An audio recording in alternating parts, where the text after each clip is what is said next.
Coucou, salut à tous. Alors s'il ne s'agit pas vraiment d'un épisode, il s'agit plus d'un bonus. C'était juste pour vous montrer l'évolution d'une cire gaufrée. Sachez que je l'ai posée il y a 24 heures et je vous avais dit que ça pouvait être construit en 24-48 heures. Donc c'est quand même assez rapide. Et du coup, vous allez voir le résultat. Même déjà ici, vous voyez qu'elles sont déjà construites. Donc ça peut être plus ou moins rapide suivant la température et leur activité. Et là, qu'est-ce qu'on voit? Regardez, si c'est pas beau ça. C'est quasiment tout construit. C'est une super évolution, ça. C'est enfin une super construction. C'est du rapide. Ça chôme pas. Donc là, vous voyez que c'est complètement construit. Là, bon, il reste encore une superficie relativement importante. Ça va plutôt vite en termes de construction. Moi, du coup, je pense que je vais pouvoir la décaler, la recentrer un peu plus. Et sitôt sera construit, sitôt là, la reine, elle va pondre à tout va. Autre particularité, vous voyez qu'elle est extrêmement blanche, extrêmement claire cette cire.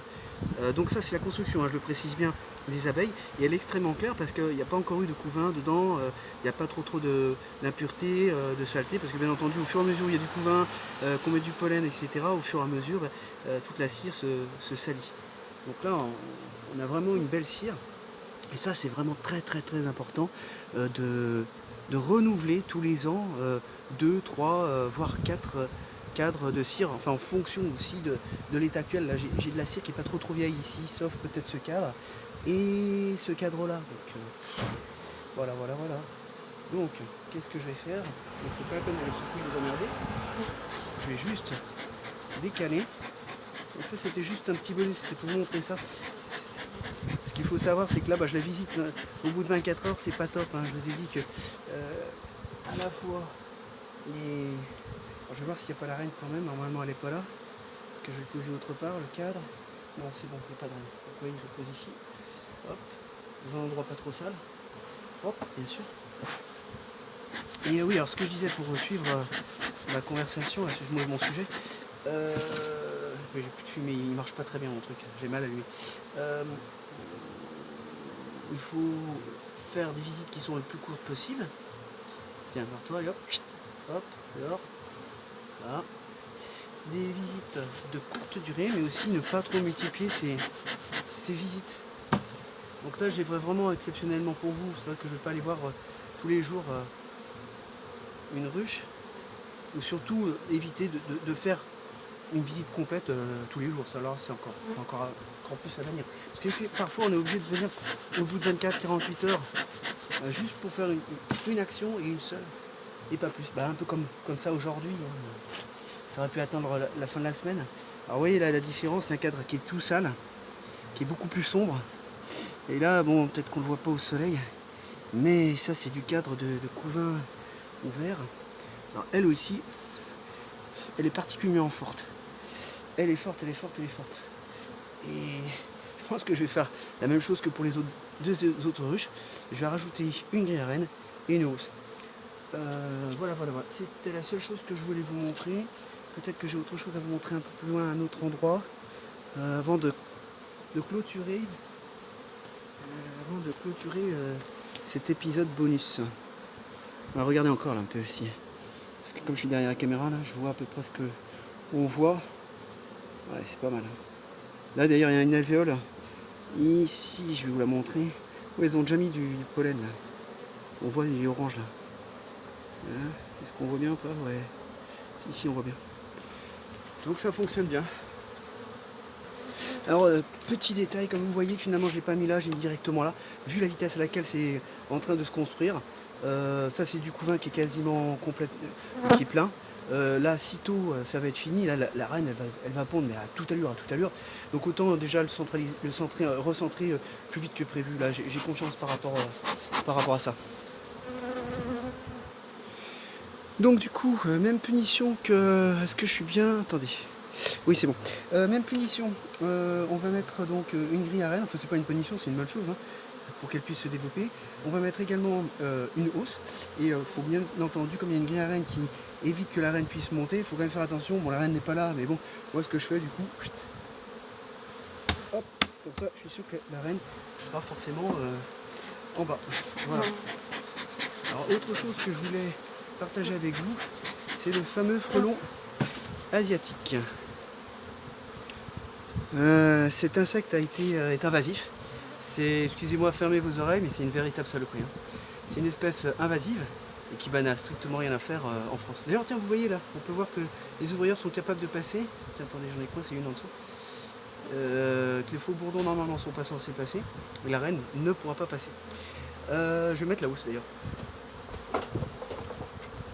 Alors, ce fameux frelon asiatique qui s'appelle, c'est un hyménoptère, la famille des hyménoptères, au même titre que l'abeille. Donc, juste pour rappel, les hyménoptères, c'est 3 paires de pattes et 2 paires d'ailes. Donc il y a les abeilles, il y a ce frelon asiatique, également le frelon européen.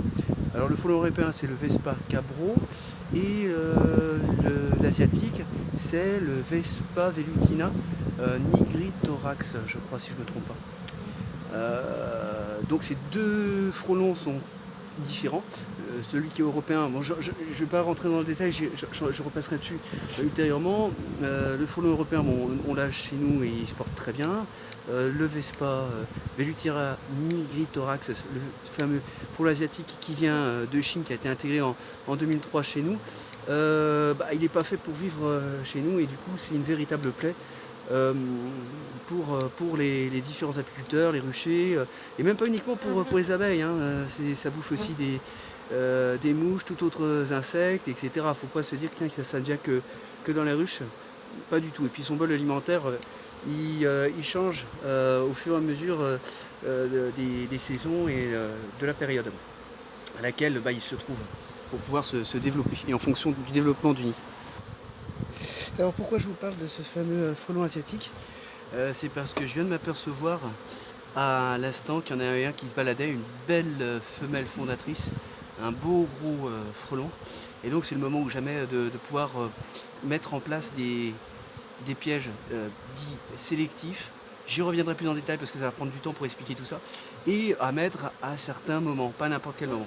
Je ne vais pas m'étendre plus par rapport à ça. Juste pour vous dire, là entre temps j'ai changé de ruche. Vous voyez là encore, donc c'est pas plus mal. J'ai pas l'habitude d'intervenir toutes les 24 heures, mais c'est peut-être pas plus mal parce que vu la température, sitôt la température sont vraiment très bonnes, sitôt l'activité elle y va à fond. Il faut juste espérer, je prends également des risques, mais je suis obligé parce que par rapport aux températures, si elles baissent, je risque de casser un petit peu toute cette inertie qui est en train de se mettre en place. Mais aussi, moi je suis favorable à pouvoir agrandir un peu plus, à leur offrir plus d'espace. Parce qu'autrement, le risque après, c'est la fièvre d'essaimage. J'ai encore plein d'autres sujets à voir ultérieurement dans les prochains épisodes, en fonction de ce qu'on va faire et des périodes, ne serait-ce que par exemple rajouter des hausses, revenir sur certains sujets comme la bugfast,